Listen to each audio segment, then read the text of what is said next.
SG-1000.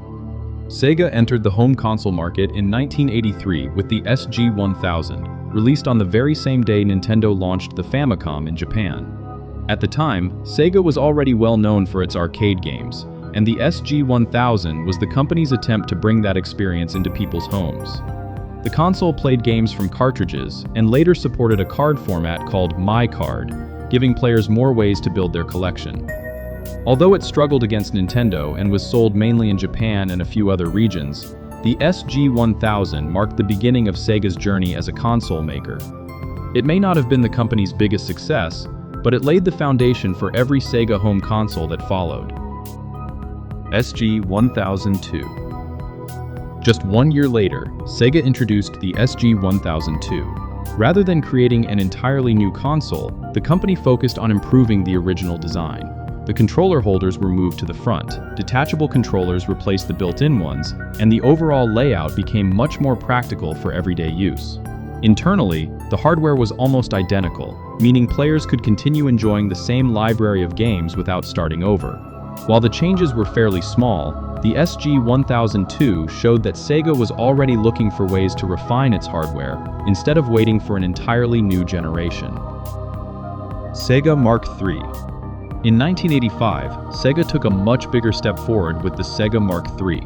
Although it was still built on the SG-1000 family of hardware, it featured noticeable improvements that allowed games to display more colors, sharper graphics, and smoother visuals than earlier models.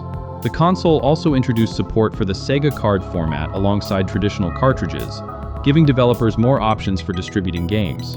Released only in Japan, the Mark III represented Sega's most advanced home console at the time. More importantly, it became the direct predecessor to the Master System, setting the stage for Sega's first major international success. Master System. Sega redesigned the Mark III into the Master System before launching it internationally in 1986. While the hardware remained very similar, the new console featured a completely different design and several hardware improvements, making it the version most players outside Japan came to know. Although it couldn't overtake the Nintendo Entertainment System in North America or Japan, the Master System became extremely popular in parts of Europe, Australia, and especially Brazil, where it remained in production for many years. It was also the first Sega console to introduce many players to franchises like Alex Kidd and later Sonic the Hedgehog. Even without matching Nintendo's worldwide success, the Master System proved Sega could compete on a global stage. Master System 2. As the Sega Genesis began taking over in the late 1980s, Sega released the Master System 2 as a lower-cost redesign of the original console. The updated model was smaller, lighter, and featured a much simpler design while remaining compatible with nearly the entire Master System game library.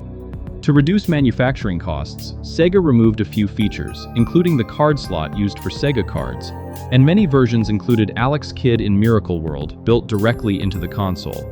Although it arrived after the Genesis had already become Sega's main focus, the Master System 2 helped extend the life of the platform in regions where it was still selling well, making it the final major redesign of Sega's first internationally successful home console. Mega Drive/Genesis. Sega entered the 16-bit generation with the Mega Drive in Japan in 1988 before releasing it in North America a year later as the Sega Genesis due to trademark issues. This would become Sega's most successful home console and the system that turned the company into Nintendo's biggest competitor. Rather than focusing on slower-paced family games, Sega marketed the Genesis as the faster, edgier alternative. That image was backed up by games like Sonic the Hedgehog, Streets of Rage, Golden Axe, Shinobi, and Phantasy Star 4. Throughout the early 1990s, the rivalry between Sega and Nintendo helped push both companies to create some of the most memorable games of the era, making the Genesis one of the defining consoles of its generation. Genesis Model 2. Several years after the original Genesis launched, Sega introduced the Genesis Model 2 in 1993. The redesign featured a smaller and more rounded design that took up less space while maintaining compatibility with the existing game library. It also included a simplified audio and video setup, helping reduce manufacturing costs and making the console more affordable. For many players, this became the version of the Genesis they grew up with. Although the hardware inside remained largely the same, the Model 2 gave Sega a fresh-looking console during the height of its competition with Nintendo. Genesis Model 3.